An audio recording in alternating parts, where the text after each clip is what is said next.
بسم اللہ الرحمن الرحیم۔ شروع اللہ کے نام سے جو بڑا مہربان نہایت رحم والا ہے۔ رب کو پیارے رب راضی ہے نہاتے، ان رب کو پیارے رب راضی ہے نہاتے، ایویں پیر چوم دے اسی اللہ والیاں دے، ان رب کو پیارے رب راضی ہے ناتے، ایویں پیر چوم دے اسی اللہ والیاں دے، ان رب کو پیارے خالق دی کل خدائی اے اناد بادشاہی، خالق دی کل خدائی اے اناد بادشاہی، جو چاو دے کر دے اے دین دے سپاہی، جو چاو دے کر دے اے دین دے سپاہی۔ من یہد اللہ فلا مضل لہ ومن یضلل فلا ہادی لہ، ونشہد ان لا الہ الا اللہ وحدہ لا شریک لہ، ونشہد ان سیدنا ومولانا محمدا عبدہ ورسولہ الذی ارسلہ اللہ بالحق بشیرا ونذیرا وداعیا الی اللہ بإذنہ وسراجا منیرا۔ اشہد انہ صلی اللہ تعالی علیہ وسلم بلغ الرسالہ ونصح الامہ وکشف الغمہ وجل الظلمہ وجاہد فی سبیل اللہ وعبد ربہ حتی اتاہ الیقین۔ السلام علیکہ ایہا النبی ورحمۃ اللہ وبرکاتہ، اللہم صلی علی محمد وعلی آل محمد کما صلیت علی ابراہیم وعلی آل ابراہیم انکا حمید مجید۔ اللہم بارک علی محمد وعلی آل محمد کما بارکت علی ابراہیم وعلی آل ابراہیم انکا حمید مجید۔ اللہم صلی علی محمد وعلی آل محمد وبارک وسلم۔ اما بعد فاعوذ باللہ من الشیطان الرجیم، بسم اللہ الرحمن الرحیم۔ ان اللہ وملائکتہ یصلون علی النبی یا ایہا الذین آمنوا صلوا علیہ وسلموا تسلیما۔ اللہم صل وسلم علی رسولک الکریم وآلہ الطاہرین، رب اغفر وارحم وانت خیر الراحمین۔ اللہم صل وسلم علی رسولک الکریم وآلہ الطاہرین، رب اغفر وارحم وانت خیر الراحمین۔ اللہم صل وسلم علی رسولک الکریم وآلہ الطاہرین، رب اغفر وارحم وانت خیر الراحمین۔ آج میں ایک دو آیات قرآنیہ اور چند احادیث طیبہ اور کچھ فقہی مسائل مختصر وقت میں آپ تک پہنچانے کے لیے منبر پر بیٹھا ہوں۔ میں اپنے رب کریم سے التجا کرتا ہوں کہ وہ مجھے توفیق عطا فرمائے، میں اس کے دین کی کوئی بات اپنے بھائیوں تک پہنچا سکوں۔ اللہ تعالیٰ قبول فرمائے۔ پہلا مسئلہ تو یہ ہے کہ قربانی واجب ہے یا سنت مؤکدہ ہے۔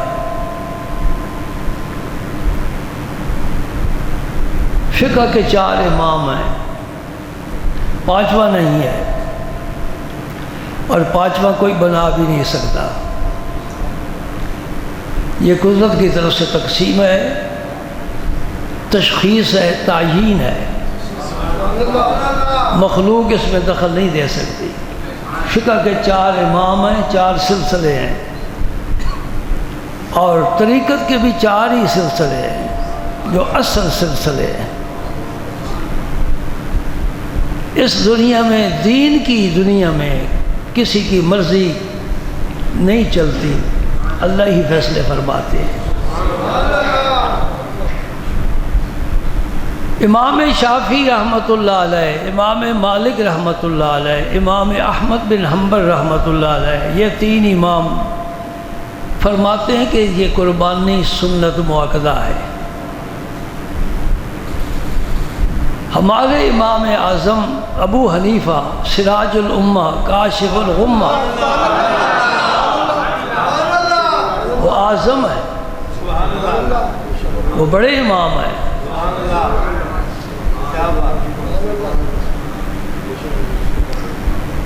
آج کل کے کچھ مولوی ایسے پیدا ہو گئے جو امام اعظم حضور کو کہتے ہیں،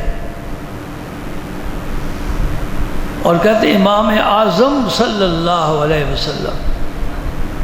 اس امام اعظم کی توہین کے لیے کہ یہ امام اعظم نہیں ہے، ابو حنیفہ رسول پاک امام اعظم ہے۔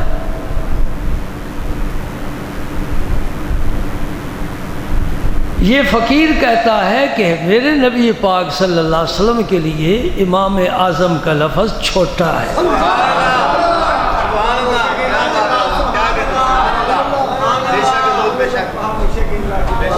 12 صدیاں 13 صدیاں گزر گئی ہیں، ابو حنیفہ کو دنیا کے ہر گوشے کے علماء امام اعظم کہتے چلے آئے۔ اب تم وہ ٹائٹل حضور کے لیے رکھ لیا، یہ حضور کی شان کے لائق نہیں ہے۔ حضور امام الانبیاء ہے۔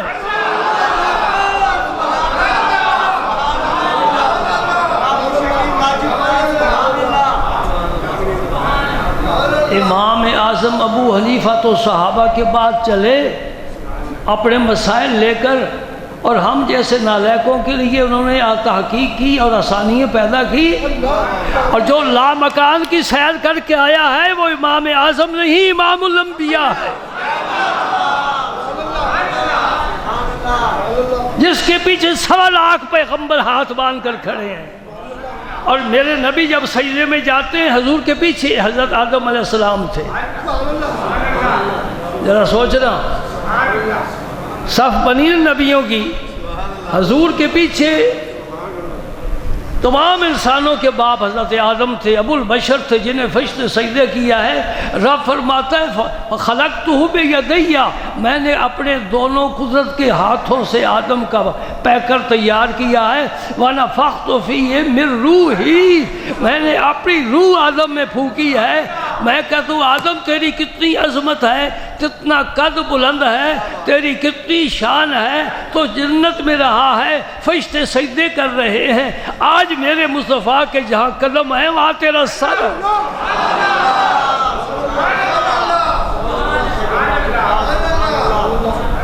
آپ بھی چشم تصور سے دیکھیں، جب امام سجدے میں جاتا ہے اور اس کے پیچھے والا مقتدی بھی سجدے میں جاتا ہے، امام کے قدم ہوتے ہیں اور اس مقتدی کا۔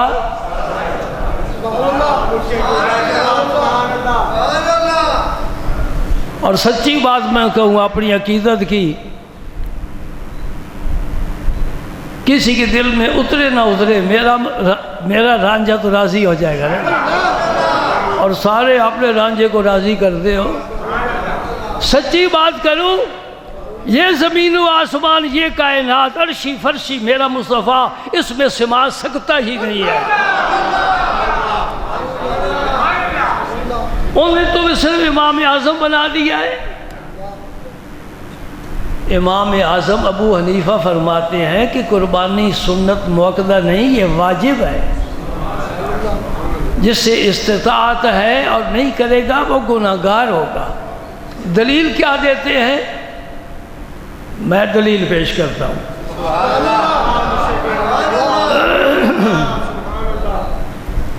عبداللہ ابن عمر، چھوٹا بندہ تو نہیں ہے نا، باپ بڑا ہے، بیٹا بھی بڑا ہے،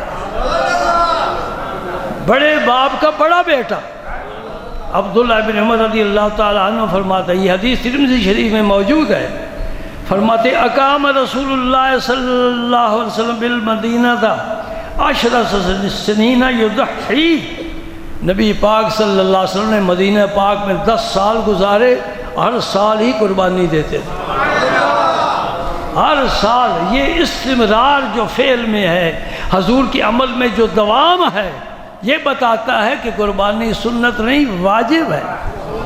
جس سے استطاعت ہو وہ ضرور قربانی دے۔ قرآن میں کا حکم آیا ہے، 2 آیتیں کہاں نہ پیش کروں گا، ایک آپ کو یاد ہے، اِنَّا أَعْطَيْنَاكَ الْكَوْثَرَ فَصَلِّ لِرَبِّكَ وَانْحَرْ، قربانی کر، ذبح کر، فَصَلِّ لِرَبِّكَ، پہلے نماز پڑھ پھر قربانی کر۔ یہ ترتیب ہماری اللہ نے بھیجی ہے، پہلے نماز پڑھتے ہیں پھر قربانی کرتے ہیں۔ یہ ترتیب ہماری نہیں، مولویوں کی نہیں، بلکہ اللہ نے آسمانوں سے بھیجی ہے۔ فَصَلِّ لِرَبِّكَ، اپنے رب کی رضا کے لیے نماز پڑھ، وَانْحَرْ، اور پھر قربانی کر۔ نبی کریم صلی اللہ علیہ وسلم نماز کے لیے عیدگاہ شہر سے باہر تشریف لے جاتے تھے، وہیں آپ نماز ادا فرماتے تھے اور وہیں آپ قربانی فرمایا کرتے تھے۔ اس سے پہلے کیا فرمایا؟ اِنَّا أَعْطَيْنَاكَ الْكَوْثَرَ، ہم نے آپ کو کوثر عطا کیا ہے۔ اس کے بڑے معنی مفسرین نے لکھے ہیں۔ تو یہ نعمت دی ہے، اس نعمت کا شکریہ ادا کرو۔ تو قربانی گویا شکریہ ہوتا ہے۔ جس طرح بیمار ہو جائے کوئی تو صدقہ کرتے ہیں، یہ اچھا ہے عمل، لیکن اگر صحت یاب ہو جائے پھر بھی کچھ کرتا ہے نہیں، کام نکل گیا، اب کیا مطلب نہیں، اب بھی جانور ذبح کرو اس شکرانے میں کہ اللہ نے ہماری دعا کو قبول کر لیا اور ہمارا مسئلہ آسان ہو گیا۔ فَصَلِّ لِرَبِّكَ، اللہ تعالیٰ فرماتے ہیں لَن يَنَالَ اللَّهَ لُحُومُهَا وَلَا دِمَاؤُهَا وَلَكِنْ يَنَالُهُ التَّقْوَىٰ مِنكُمْ۔ یہ قربانی تم نے ذبح کی نا، خون نکل گیا، گوشت بنا لیا، فرمایا اللہ تعالیٰ تک نہ تو یہ خون پہنچتا ہے، یہ خون بڑا قیمتی ہوتا ہے۔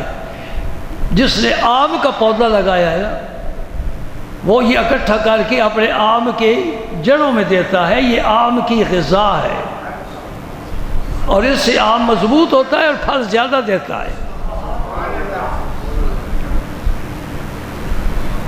تو فرمایا نہ تو خون پہنچتا ہے اللہ تعالیٰ تک، نہ تمہارا گوشت پہنچتا ہے، یا اللہ پھر تجھے کس بات کی ضرورت ہے؟ وَلَٰكِنْ يَنَالُهُ التَّقْوَىٰ مِنْكُمْ، جو تیرے دل کی کیفیت ہے بس اللہ تعالیٰ اس پر راضی ہوتا ہے۔ ایک آدمی نے 1,00,000 روپے کا بکرا خریدا اور ڈھول پر وہ گلیوں میں گھوم پھر رہا ہے اور نمائش کر رہا ہے، ہو سکتا ہے یہ ریاکاری بن جائے، اللہ تعالیٰ اس کا یہ عمل قبول ہی نہ فرما رہا ہے۔ اور اس کے مقابلے میں ایک اور ایسا شخص ہے جس کے پاس آج کچھ بھی نہیں، وہ بھی قربانی دینا چاہتا ہے لیکن استطاعت نہیں ہے، وہ گھر بیٹھا ہے، آنکھ سے ایک چھوٹا سا آنسو نکل جاتا ہے، رب کہتا ہے میں تو اس سے راضی ہوں۔ اور رب کو منانا کا ایک ہی طریقہ نہیں ہے، رب کو منانے کے بڑے طریقے ہیں اور آسان طریقے ہیں۔ عاجزی آ جائے، انکساری آ جائے، دل میں شکست پیدا ہو جائے، ہائے میرے پاس بھی ہوتا۔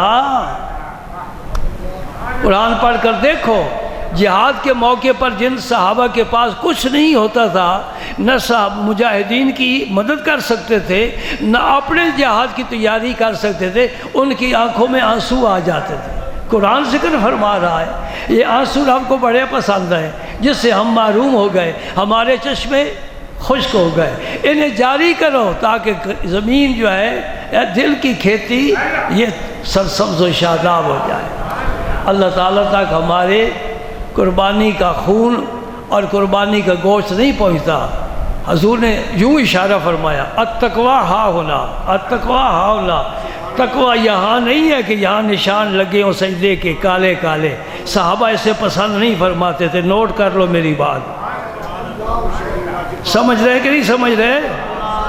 نوٹ کر لو، حضور محبوب الہی نظام الدین اولیاء نے فرمایا ہے، میرے پاس حوالہ موجود ہے، ابو الدرداء صحابی ہیں، جلیل القدر صحابی، انہوں نے ایک کی پیشانی پر سیاہ داغ دیکھا سجدے کا، فرمایا اگر یہ نہ ہوتا تو اچھا تھا، اگر یہ نہ ہوتا اچھا تھا۔ کون کہہ رہا ہے؟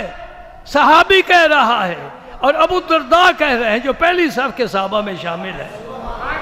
تم کہاں سے نشان لائے ہو؟ سیماہم فی وجوہہم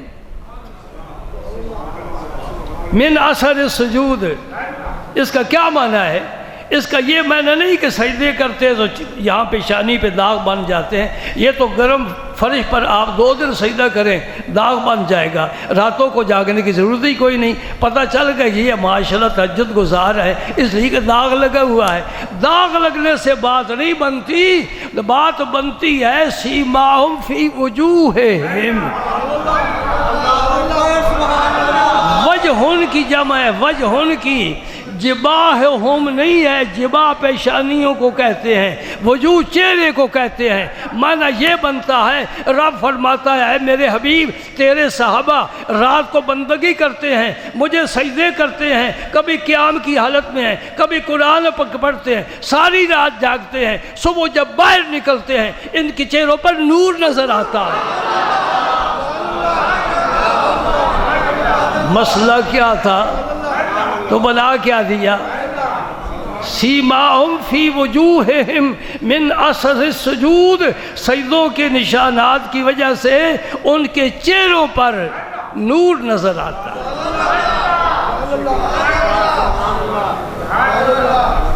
میں نے فرض ادا کر دیا۔ اب اس کالے نشان کی کسی کے پاس دلیل ہونا وہ ذرا وہ بھی پیش کرے، میں قبول کر لوں گا۔ ان آنکھوں نے اللہ کی قسم کھا کر کہتا ہوں 1 نہیں 2 نہیں 10 نہیں 20 نہیں بے شمار اولیاء کرام کی زیارت کی ہے۔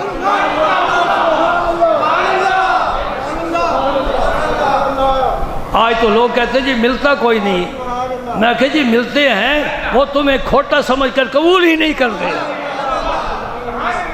اپنے اندر تو دیکھ ذرا جھانک کر، ملتے کیوں نہیں؟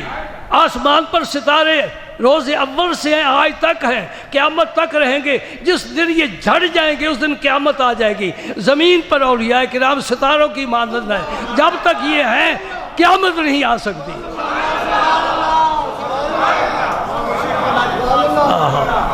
اور جن اولیاء کرام کی میں نے زیارت کی ہے، میں نے کسی کی پیشانی پر سیاہ داغ نہیں دیکھا۔ کیا وہ رات کو سوئے رہتے تھے؟ نمازیں نہیں پڑھتے تھے؟ آپ بھی اگر داغ بن جائے تو کوئی کسی ڈاکٹر سے مشورہ کر کے کوئی کریم لگا کر اسے ختم کرنے کی کوشش کرو، نہ بناؤ۔ یہ خود بنائے جاتے ہیں، بنتے نہیں ہیں، بنائے جاتے ہیں۔ سبحان اللہ۔ یہ ویسے ضمن مسئلہ آ گیا۔ التقویٰ ہاؤنا، تقویٰ کہاں ہے؟ حضور نے تقویٰ یہاں ہے، یہی رب کو کیفیت، تیرے دل کی کیفیت پسند ہے، کس حال میں اس نے میرے راستے میں قربانی کی۔ دو ایتیں آگے نا، اب حدیث کے پاس پہ کہ صحابہ کرام نے عرض کی یا رسول اللہ صلی اللہ علیہ وسلم، یہ زید بن ارقم، یہ جب سے ارقم سکول قائم ہوئے ہیں صحابی کا نام بھی عام ہو گیا ہے، زید بن ارقم رضی اللہ، ان کے گھر سرکار نے بہت زیادہ قیام فرمایا ہے۔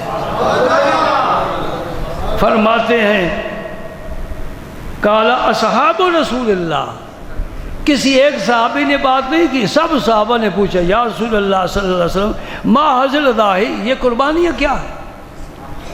آپ جو قربانی دیتے ہیں ہمیں بھی حکم فرماتے ہیں ذبح کرو، ہم ذبح کرتے ہیں، یہ کیا ہے؟ کالا سنت ابیکم ابراہیم، یہ تمہارے باپ ابراہیم کی سنت ہے۔ ابراہیم کو باپ کیوں فرمایا؟ اس لیے کہ تمام اہل عرب یہ حضرت ابراہیم علیہ السلام کی اولاد ہے اور ان کی ملت پر ہے، اگرچہ اس ملت کو انہوں نے کافی تبدیل کر دیا ہے۔ یہ ہوتا رہتا ہے مرور زمانہ سے، وقت گزرنے کے ساتھ ساتھ آسمانی کتابوں کی تعلیمات میں کافی تبدیلی، تغیر و تبدل آ جاتا ہے۔ اگر آپ اپنے معاشرے کو دیکھنا چاہیں، دیکھتے ہیں، رہتے ہیں معاشرے میں، تم مجھے بتاؤ تمہارے دین مکمل چل رہا ہے تمہارے معاشرے میں یا تم نے خود اس میں کافی آمیزش کر دی ہے؟ مثال کے طور پر بھائی جمعے کو ساری باتیں کرنی ہوتی ہیں نا، آپ جمعے کو ہی تشریف لاتے ہیں تو میں ساری باتیں جمعے کو ہی کرنے مجھے مجبوری ہوتی ہے۔ مجھے یہ بتاؤ یہ جو آپ نے بیٹے کی شادی کی ہے اور بارات لے کر گئے ہو 200 400 500 1000، یہ کس شریعت میں لکھا ہوا ہے بارات لے کر جانا؟ تیرے دین میں ہے؟ نہیں میں ایک مثال دے رہا ہوں نا، دیگ میں سے تھوڑے سے چاول چکھے جاتے ہیں نا، نمک چکھ دیا، ایک مثال دے رہا ہوں۔ اس بیچارے نے بیٹی بھی دے دی، اس بیچارے نے ساری زندگی کا کمایا ہوا جہیز بنا کر وہ بھی بیٹی کو دے دیا۔ اب جو بچ گیا تم نے کہا چلو بھائی میرے دوستو چلیں، وہ بھی جا کر ہم مٹا کر کھا کر آئے۔ نبی پاک صلی اللہ علیہ وسلم 4 صاحبزادیوں کی شادی فرمائی، کسی ایک صاحبزادی صاحبہ کے لیے بھی برات آئی ہے؟ یہ تمہارا طریقہ کہاں سے آ گیا؟ اور مہندی کی رسم یہ کہاں سے آ گئی؟ یہ دین ہے۔ ہم مصیبت میں اپنے آپ کو ڈال رہے ہیں، پھر کہتے ہیں مہنگائی بڑھی ہے، معیار زندگی بلند کرنے کے لیے پھر ہمیں غیر ملکوں کا سفر کرنا پڑتا ہے اور پھر ایسے ایسے کام کرنے پڑتے ہیں جسے نہ اللہ پسند کرتا ہے نہ اللہ کا رسول پسند کرتا ہے۔ آ جاؤ اس نقطے پر جو اللہ اور اللہ کے رسول نے دیا ہے۔ دین بڑا سادہ ہے، دین بڑا سادہ ہے، اسے کوئی اس سے غرض نہیں ہے کہ تیرے گھر میں قیمتی قالین ہے یا نہیں، فرنیچر ہے کہ نہیں، فانوس قیمتی لگے ہوئے ہیں کہ نہیں۔ وہ کہتا ہے تیرے گھر میں مصلی ہونا چاہیے اور قرآن ہونا چاہیے۔ فاطمہ الزہرا کو میرے نبی نے کتنا جہیز دیا ہے، ذرا علماء سے پوچھ کر بتا تو صحیح، کیوں نہیں اس سادگی کے پر تم آ جاتے؟ تمہیں سکون مل جائے، تمہیں راحت مل جائے۔ میرے نبی پاک کے حجرہ پاک میں خاتون جنت کا علی المرتضیٰ سے نکاح ہوا، چند صحابہ موجود تھے اور پھر ازواج مطہرات انہیں علی المرتضیٰ کے حجرے میں چھوڑ کر آ گئی۔ اللہ خیر صلی اللہ، قصہ مختصر۔ ویسے تو بڑا علی علی کرتے ہو، ویسے تو نبی پاک کی محبت کے بھی بڑے دعوے کرتے ہو، خاتون جنت پر جان قربان ہر مومن کی رب نے عزتوں سے نوازا ہے، عظمتیں عطا فرمائی ہیں، ان کے طریقے بھی تو پسند کرو نا۔ یہ کیا ہوا کہ محبت حسین سے ہے، طریقہ یزید کا پسند ہے؟ حسین نہیں ہو تو پھر حسین کا طریقہ اپناؤ۔ یہ دوغلی پالیسی ہے کہ دعویٰ حسین کا اور پالیسی اور پروگرام سارے یزید کے۔ ضمناً بات آ گئی، حضور نے کیا فرمایا؟ سنت ابیکم ابراہیم، یہ تمہارے باپ ابراہیم علیہ السلام کی سنت ہے۔ قالوا فما لنا فیہا یا رسول اللہ، عرض کرتے ہیں یا رسول اللہ یہ تو ابراہیم علیہ السلام کی سنت ہے، اس میں ہمارا پھر کیا فائدہ ہے؟ آپ جی حلوہ بنایا کس لیے؟ جی ہم نے اپنے لیے، پھر مجھے کیا؟ انہیں کہا جی ہم تمہارے لیے، کہا پھر تمہیں کیا؟ پھر میں ہی کھاؤں گا۔ صحابہ نے کہ یا رسول اللہ اگر ابراہیم علیہ السلام کی سنت ہے پھر ہمارا اس میں کیا ہے؟ قال بکل شعرۃ حسنہ، اس جانور کے ہر بال کے بدلے نیکی لکھوا لو، اللہ کا نبی وعدہ کر گیا ہے ملیں گی۔ اور جس خوش نصیب کو ہر سال قربانی کرنے کی سعادت ملتی ہے اور اسے 20 سال 30 سال 40 سال ہو گئے، اس کی نیکیاں کوئی گن سکتا ہے؟ پھر صحابہ نے کی فصوف یا رسول اللہ، یہ بھیڑ دمبے پر صوف ہوتی ہے، بال نہیں ہوتے، اس کے متعلق کیا حکم ہے؟ فرمائے بکل شعرۃ من الصوف حسنہ، صوف میں بھی چھوٹے چھوٹے بال ہوتے ہیں، رب نے سب گنے ہوئے ہیں۔ کسی کے علم میں نہیں ہے کہ جو میں بکرا ذبح کر رہا ہوں اس کے جسم پر کتنے بال ہیں کو گن کر مجھے بتاؤ نا۔ اور سائنس تمہاری بڑی ترقی کر گئی ہے، چل اپنے سر کے بال ہی گن کے بتا دے۔ لیکن اللہ پاک نے نیکیاں دینی ہیں اس بندے کو، تو اس کی قربانی کے جتنے بال ہیں وہ اللہ کے علم میں ہیں، اتنی نیکیاں عطا فرمائے گا۔ ایک اور حدیث وہ بھی بڑی پیاری ہے، ہر حدیث ہی پیاری ہے، سبحان اللہ۔ یہ ام المومنین عائشہ صدیقہ رضی اللہ تعالی عنہ کی روایت ہے، اس لیے کہ نبی کا پاک صلی اللہ علیہ وسلم نے جب اپنی قربانی خود ذبح فرمانے کا ارادہ فرمایا نا، افضل یہی ہے اگر کر سکتا ہے خود ذبح کرے۔ تو عائشہ صدیقہ سے فرمایا عائشہ چھری لاؤ اور ذرا اس جانور سے پردے میں تیز کر، جانور کو بھی تکلیف نہ ہو۔ ہاں تیرا نبی جانوروں کا بھی خیال رکھتا ہے۔ اور آج کلمہ پڑھنے والا اپنے مسلمان بھائی کے حلق پر خنجر چلا رہا ہے، پرواہ ہی نہیں، وہ تیز کر کے چھری لائیں۔ فرماتی کہ حضور نے خود ہی کسی کی مدد کے بغیر خود ہی وہ دمبا، حضور کیسا دمبا پسند فرماتے تھے جسے ہم دمبا نہیں کہتے، بس چھترا کہتے ہیں، چھترا جس کے 2 سینگ بڑے بڑے لمبے ہوتے ہیں، اور حضور پسند فرماتے تھے، فرماتے کہ چرے بھی سیاہی میں، بیٹھے بھی سیاہی میں، چلے بھی سیاہی میں۔ اس کا کیا مطلب؟ اس کا منہ بھی کالا ہو اور اس کا پیٹ بھی کالا ہو، اس کے پاؤں بھی کالے ہوں۔ ہمارے علاقے میں پنجابی میں ایسے بکرے کو، دمبے کو کیا کہتے ہیں بھائی؟ کجلا، کجلا، یہ سب سے افضل ہے۔ حضور نے خود ہی اس کو نہ لٹایا، میں یہ سمجھتا ہوں وہ خود ہی لیٹ گیا۔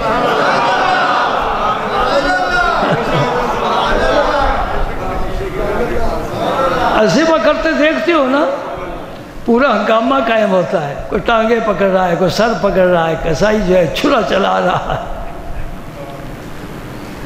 حضور نے اس کو لٹایا اور اس کے نا اس جگہ پہلو پر حضور نے اپنا قدم مبارک رکھا۔ ہائے ہائے کتنا خوش نصیب ہے وہ بکرا جو نبی کے سامنے لیٹا ہوا ہے اور نبی پر اپنی جان قربان کر رہا ہے۔ حضور نے پڑھا بلند لفظ بسم اللہ واللہ اکبر، یہ واو کو نہیں چھوڑنا، بسم اللہ واللہ اکبر، اور آپ نے اس کو ذبح فرمایا۔ عائشہ صدیقہ پاس موجود ہے، وہ فرماتی ہیں کہ نبی کریم صلی اللہ علیہ وسلم نے فرمایا 10 ذو الحج کو انسان کا کوئی عمل اللہ کو اتنا پسند نہیں ہے جتنا کسی جانور کی قربانی کا خون بہانا پسند ہے۔ کیا مطلب ہوا اس کا؟ اس کا مطلب یہ ہے کہ ایک دمبا اگر آپ کو 30,000 کا ملتا ہے 40,000 کا ملتا ہے اس کی بجائے وہ آپ ذبح نہیں کرتے، آپ شوکت خانہ میں 1,00,000 روپیہ جمع کرا دیتے ہیں مریضوں کے لیے، اس لاکھ کی وہ قیمت نہیں اللہ کے نزدیک جو 10,000 کے بکرے کی یا قربانی میں حصہ ڈالنے کی فضیلت ہے۔ یہ بات جو سر پھرے لوگ ہوتے ہیں نا ملک کے اور لوگوں کے اور غریبوں کے ہمدرد، وہ کہتے ہیں اتنا پیسہ خرچ کر رہے ہو، اور اللہ کے بندے تو وزیر اعظم کو جا کر سمجھا، تو جو پورا جہاز لے کر جا رہا ہے تو 2 آدمی کو ساتھ بھی تو جا سکتا ہے، جو تم عیاشی کرتے ہو وہ ٹھیک ہے، اور اللہ کے راہ میں خرچ کرنا وہاں تمہیں یہ سوچ آتی ہے کہ رفاع عامہ کے کام پر پیسہ خرچ کر دینا چاہیے، تم کیوں نہیں خرچ کرتے؟ یہ سنت چلی ہے نبی پاک سے اور قیامت تک یہ رہے گی، اس کو کوئی تبدیل نہیں کر سکتا، یہ کبھی ختم ہو سکتی ہی نہیں ہے۔ میں کبھی کبھی کہتا ہوں یہ جو نماز ہے نا، تم پڑھو تمہاری مرضی، ثواب تمہیں ملے گا، نہ پڑھو اللہ تعالیٰ کو کوئی فرق نہیں پڑتا۔ یہ بات تمہیں کسی ممبر سے نہیں سنائی دے گی، یہ صرف میں ہی کرتا ہوں۔ میں تمہیں چھٹی دیتا ہوں، بے شک نماز نہ پڑھو، پر قیامت کے دن تیار رہنا پھر۔ یہ نہیں میں ضمانت دیتا تمہارا کچھ نہیں ہوگا، نہیں، جو کچھ ہوگا پھر اس کے لیے تیار رہو۔ اول ما یحاسب بہ العبد یوم القیامت الصلاۃ، میدان معاشر میں سب سے پہلے سوال نماز کے بارے میں ہوگا۔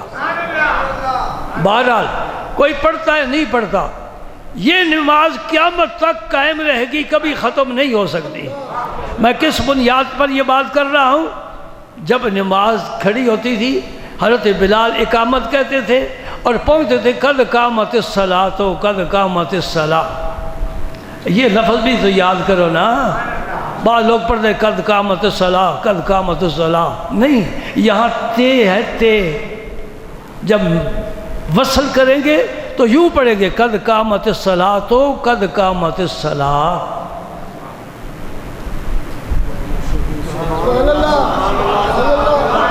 بھائی واہ، واہ بھائی واہ، اور ڈبل ایم اے کر لیا، ڈبل ایم اے کر لیا، ایک نیا آ گیا ایم فل جسے کہتے ہیں، پی ایچ ڈی بھی کر لیا، یہ پتہ ہی نہیں کہ قد قامت الصلاۃ ہے کیا۔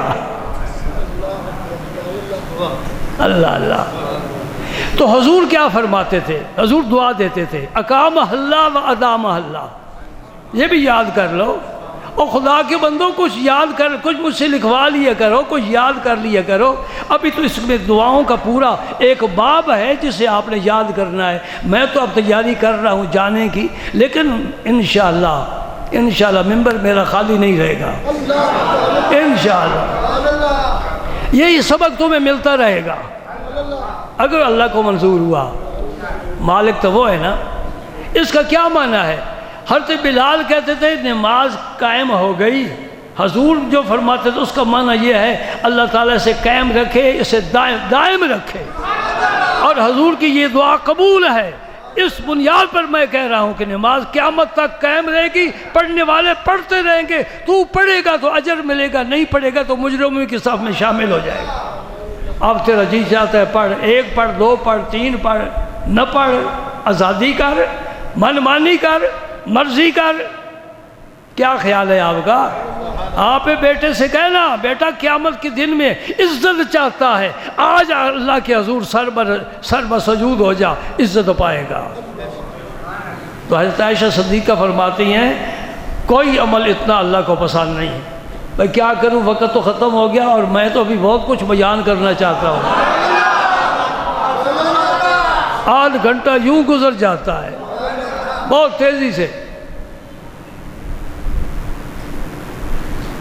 ایک شخص نے دیکھا حضرت علی المرتضیٰ قربانی کے دن دو جانور ذبح فرما رہے ہیں۔ اس نے پوچھا حضور ایک تو آپ کی اپنی ہے، دوسری؟ فرمایا مجھے رسول اللہ نے وصیت فرمائی تھی کہ علی میری طرف سے بھی قربانی دیا کرنا، قربان جاؤ۔ سبحان اللہ۔ حضرت علی ہر سال حضور کی طرف سے بھی قربانی دیا کرتے تھے۔ محبت والو، پیسے والو، استطاعت ہے اپنی تو پہلے دو، اپنی واجب ہے، ماں باپ فوت ہو کے کہتے جی آج ماں کی طرف سے باپ کی طرف سے، ان کو چھوڑو، اللہ کے حوالے کرو، اپنا دامن صاف کر، اپنا دامن صاف کر، اپنا پہلے واجب ادا کر، اگر توفیق ہے تو پھر اپنے ماں باپ کی طرف سے دے، مرشد کی طرف سے، حضور کی طرف سے دے، علی المرتضیٰ کی، آل بیت کی طرف، جتنی چاہتا ہے۔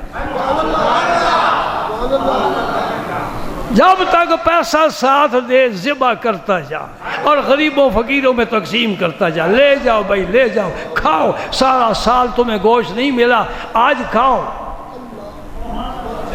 یہ مرد کام کرتے ہیں، یہ کام مرد کرتے ہیں۔ اور تلاوت عورت بھی کر لیتی ہے، نفل عورت بھی پڑھ لیتی ہے، کعبے کا طواف عورت بھی کر لیتی ہے، یہ مردوں کے کام ہے۔ نظام الدین اولیاء فرماتے ہیں مردوں والا کام کر، مردوں والا کام کر۔ اب میں دیکھوں گا کون مرد ہے کہ ساری صنف نازک ہے۔ داڑھی سے مرد نہیں بنتا، مرد بنتا ہے مردوں والا کام کرنے سے۔ کیسے؟ سنو بس یہ بات، خواہ گھنٹہ لگ جائے، بات ایک ہی ہوگی، بات ایک ہی ہوگی۔ جب حضور نے حج فرمایا، ایک ہی حج فرمایا، اور وہی آخری، اسے حجۃ الوداع کا وداع کہتے ہیں۔ اس وقت علی مرتضیٰ کہاں تھے؟ بھائی ہماری آنکھیں تو علی کی تلاش میں رہتی ہیں۔ حضور نے انہیں یمن کا گورنر نے بلا کے بھیجا ہوا تھا، یہ میرے نبی کے درویش ہیں۔ ایک وقت آیا تھا کہ مدینہ پاک کا گورنر ابو ہریرہ بنے تھے، تم کہتے ہو وہاں سے پڑھ کر آؤ امریکہ سے تو پھر کچھ سیاست سمجھ میں آئے گی۔ اس سیاست نے ہمارا بیڑا غرق کر دیا ہے۔ جو قرآن سیاست دیتا ہے تیرا سر بلند کرتا ہے۔ یہ پاکستان جو بنایا سیاست نے بنایا، کون سی سیاست؟ امریکہ کی سیاست نہیں بلکہ قرآن کی سیاست، کہ ہندو الگ ہے مسلمان الگ ہے۔ یہی دو قومی نظریہ تھا جس کی بنیاد پر یہ ملک معرض وجود میں آیا۔ یہ امریکہ کی سیاست نہیں ہے، یہ قرآن کی سیاست ہے۔ ہمارا دین بھی سیاست رکھتا ہے، سیاسی اصول رکھتا ہے، اور وہ کامیابی والے ہیں، عزت والے ہیں، ترقی والے ہیں۔ دیکھ لیں صحابہ کہاں کہاں تک ان کے گھوڑے پہنچے، انہوں نے کہاں کہاں وہاں پہ فتح کے جھنڈے گاڑے، اور تو کہاں بیٹھا ہے اپنا ملک نہیں سنبھال سکتا۔ حضور حج کے لیے تشریف لے گئے، حضرت علی کو پتہ چلا، وہ بھی وہاں سے چلے یمن سے۔ اور یہ میں بتا دوں حج 3 قسم کا ہوتا ہے، ایک افراد، ایک قران، ایک تمتع۔ تفصیل کا موقع نہیں، سب کے احکام اپنے اپنے ہیں۔ افراد یہ ہوتا ہے کہ صرف حج کا احرام باندھا ہے، نیت کی ہے صرف حج کی۔ تمتع کیا ہوتا ہے کہ آپ نے میقات سے پہلے یا میقات پر پہنچ کر عمرے کی نیت کی ہے، اور پھر آ کر عمرہ کیا۔ عمرے کے 2 بڑے رکن ہیں، کعبے کا طواف اور سعی صفا مروہ، بس عمرہ تمہارا ہو گیا، اب حلق کر رہا لو تم فارغ۔ اور پھر حج کے دن جب آتے ہیں، یہ 8 ذوالحج، اس دن پھر حج کا احرام باندھ لو۔ یہ درمیان میں جو آپ نے آزادی حاصل کی ہے اسے تمتع کہتے ہیں، تم نے نفع حاصل کیا ہے، یہ دوسری قسم ہے۔ تیسری قسم ہے قران۔ قران کیا کہتے ہیں کہ حج اور عمرے کا ایک ہی دفعہ احرام باندھ لینا، اور عمرہ کر کے احرام کھولنا نہیں، حلق بھی نہیں کرانا، تم احرام کی حالت میں ہو، اب حج اسی احرام کے ساتھ حج بھی کرو، یہ قران ہوتا ہے۔ پھر اس کی 2 صورتیں ہوتی ہیں، جو آفاق سے آتے ہیں حاجی لوگ، یہ مسئلہ فقہی کا ہے نا، سمجھنے والا ہے۔ جو باہر سے آتے ہیں وہ جانور ساتھ لاتے ہیں یا نہیں لاتے، اس جانور کو ہدی کہتے ہیں، اس کے الگ حکم ہے۔ جب حضرت علی تشریف لائے نا اور یہ مینا میں پہنچے حضور کے پاس، حضرت علی، بھائی بڑی قیمتی بات ہے، خدا کی قسم تمہاری محبت کی کھیتی کو میں پانی دینے لگا ہوں، تمہارے محبت کی گلشن میں پھول کھلانے لگا ہوں، تمہارے محبت کی شبستان میں میں نور اور روشنی پھیلانے لگا ہوں۔ سنو اور سے سنو، صحابہ کا اعتقاد پتہ چلے، عقیدت محبت پتہ چلے۔ جب وہاں حضرت علی پہنچے، حضور انتظار میں تھے، تو حضور نے فرمایا علی صاحب سب سے پہلے مجھے یہ بتا کہ میقات پر تو نے جب احرام باندھا ہے نا تو نے نیت کیا کی ہے؟ بڑی قیمتی بات ہے۔ حضرت علی سے پوچھا علی تو نے نیت کیا کی ہے؟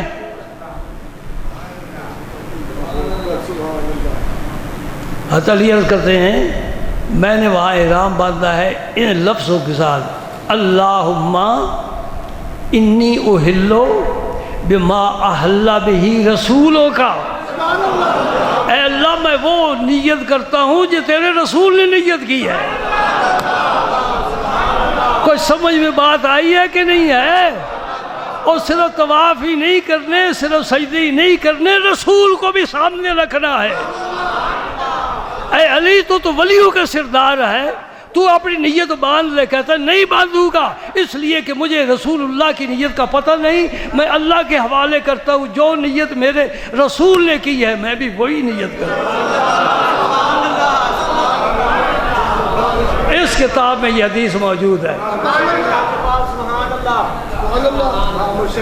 کسی ملا کو لے آنا، میں اس کے دکھاؤں گا، میں کہتا عینک کے شیشے صاف کر کے دیکھ صحابہ کا اعتقاد کیا تھا۔ ختم کروں کہ آگے چلوں؟ علی تو چوتھے خلیفے ہیں، علی چوتھے خلیفے ہیں، ذرا پیچھے ہٹو تیسرے خلیفے پر، یہ عثمان غنی ہیں، مکہ میں پہنچے ہوئے ہیں، حدیبیہ کے مقام پر حضور تشریف فرمائے، کافر جانے نہیں دیتے، فرمایا عثمان تو جا، مکے میں جا، ان کے ساتھ بات کر۔ جب مکے میں پہنچے، یہ اس مکان میں عثمان بیٹھے ہیں اور سامنے کعبہ نظر آ رہا ہے۔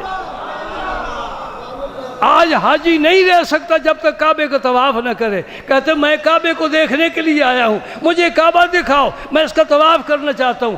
مکے کے کافر کہہ رہے ہیں اے عثمان تم تو آ گئے ہو نا، تم کعبے کا طواف کر لو، جو رک گئے ان کا معاملہ بعد میں ہے۔ وہ عاشقوں والا جواب دیا ہے، میں کہتا ہوں ایسا جواب دیا ہے کہ جبریل بھی حیرت میں ڈوب گیا۔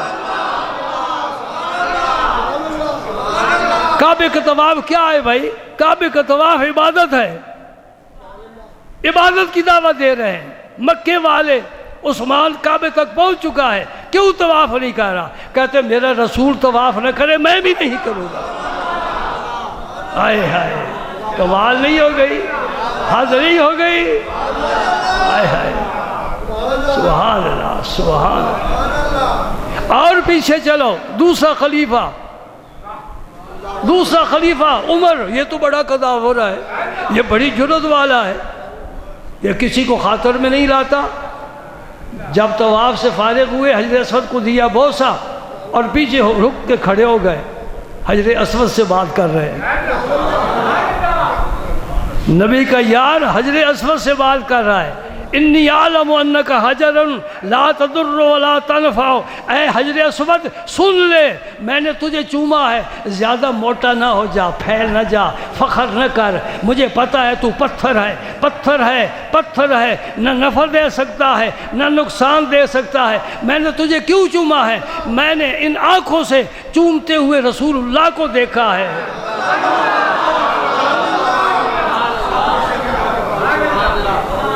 پتھر کے ہوش ٹکانے آ گئے۔ قیامت تک یاد رکھے گا، ایک جوان آیا تھا میرے ساتھ ایسی کوئی بات نہیں کر سکتا، اس نے بات کی تھی کہ میں تجھے صرف رسول اللہ کی وجہ سے چوم رہا۔ اور پیچھے چلو، پہلے نقطے پر آ جاؤ، یہ تو بالکل نبی کے پہلو میں بیٹھنے والا ہے، آج بھی پہلو میں ہے۔ ابو بکر، تمہیں پتہ نہیں کہ اس سوراخ میں سانپ ہے؟ سانپ ہے، اوپر ایڑی رکھتا پیا ہے، سانپ ہے پھر ایڑی رکھ رہا ہے۔ کہتے ابو بکر کی 8 نسلوں کی جان میرے رسول کے قدموں پر قربان ہو جائے۔ ابو بکر کیا حیثیت ہے؟ میں رسول کو سکھ پہنچاؤں، اور گود پھیلا لی، حضور نے اس میں اپنا سر ناز رکھا۔ ساری یہ باتیں یہاں قربان ہو رہی ہیں۔ میں کہتا ہوں ابو بکر کی فضائل کی حدیثیں بے شک نہ پیش کرو، اس کا کوئی انکار نہیں کر سکتا کہ گود ابو بکر کی تھی، اور سر ناز مصطفیٰ کریم کا تھا۔ اللہ اکبر اللہ۔ اچھا یہ مسئلہ تو سمجھ آ گیا نا، آئی نا محبت، ذوق پیدا ہوا نا، یہی میں کہتا ہوں، یہی میں کہتا ہوں، گھر سے ہی ذوق کا وضو کر کے آیا کرو، ایسے ہاتھ پاؤں نہ دھویا کرو، ذوق کا وضو کر کے آیا کرو، تو تمہاری انشاءاللہ روح بڑی تازہ رہے گی۔ 100 اونٹ لے کر آئے حضور کے لیے حضرت علی،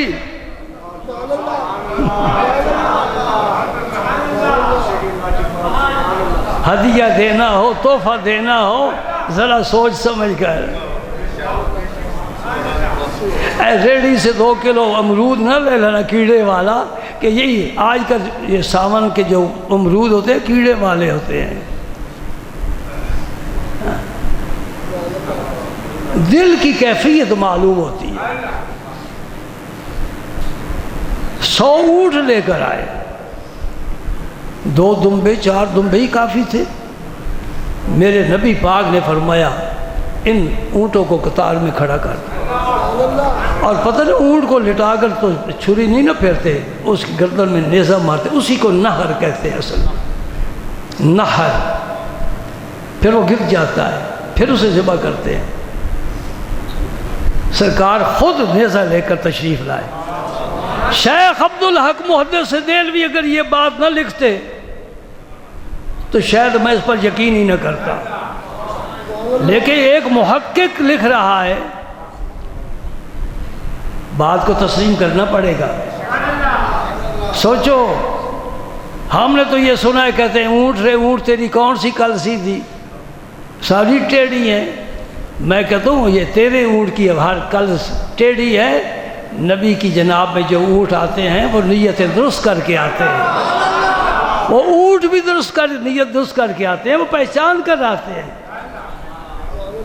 روایت میں آتا ہے کہ نبی پاک جب نیزہ لے کر آئے نا تو 100 کے 100 اونٹ ایک دوسرے سے آگے بڑھ کر اپنی گردن پیش کرتے تھے۔ نہ شود نصیب دشمن کے شود ہلاک تیغت، سر دوست سلامت کہ تو خنجر آزمائی۔ تیرے ہاتھ میں خنجر ہو تو وہ تو اپنا خنجر دشمن پر کیوں چلائے، تیرے دوستوں کے سینے حاضر ہیں۔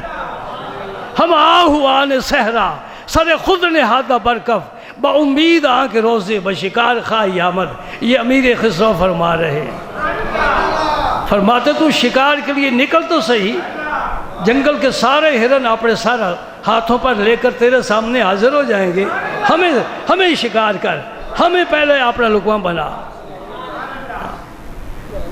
نبی پاک صلی اللہ علیہ وسلم کے سامنے ایک اونٹ دوسرے سے آگے بڑھ کر گردن کرتا تھا، حضور پہلے مجھے پہلے میرا نمبر لگے۔ اللہ اکبر اللہ اکبر۔ حضور نے ایک کو بھی، دوسرے کو بھی، تیسرے کو بھی 10 20 30 63 اونٹ حضور نے اپنے دستے مبارک سے ذبح فرمایا، 63۔ پھر نیزہ علی المرتضیٰ کو دے دیا، فرمایا باقی جو ہے ان کو تم ذبح کرو۔ کچھ سوچ گئے ہو 63 کیوں ذبح کیے؟ نہ کم نہ زیادہ، ساری امت کو بتا دیا بس 63 سال پورا ہو رہا ہے، ہم جا رہے ہیں۔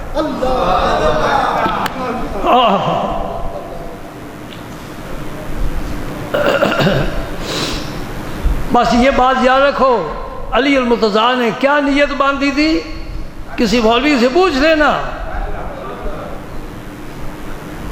کر دینا مکھیاں اڑانے کے لیے، ان سے پوچھنا مولوی صاحب اس ننگے سے نماز پڑھتے ہیں، مولویوں کے بہت زیادہ معتقد، داڑھی مبارک تو ماشاءاللہ بڑی رکھی ہوگی نا،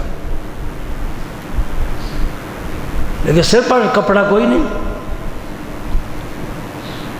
اور بھائی میں سب نمازیوں کو کہا کرتا ہوں ننگے سر نماز مکروہ ہو جاتی ہے، مکروہ تم نہیں سمجھتے، کوئی بات نہیں ہے، نماز تو ہو جاتی ہے نا۔ یہ بات اگر سن لے تو شاید تیری محبت کے اندر یہ بات آ جائے کہ نبی پاک صلی اللہ علیہ وسلم نے پوری زندگی مبارک میں ایک نماز بھی ننگے سر نہیں پڑھی۔ میں سب حضرات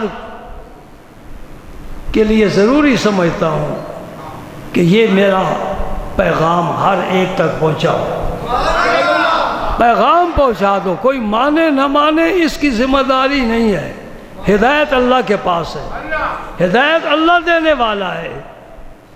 رسول پاک نے، میں پورے وضو کے ساتھ یہ بات کر رہا ہوں،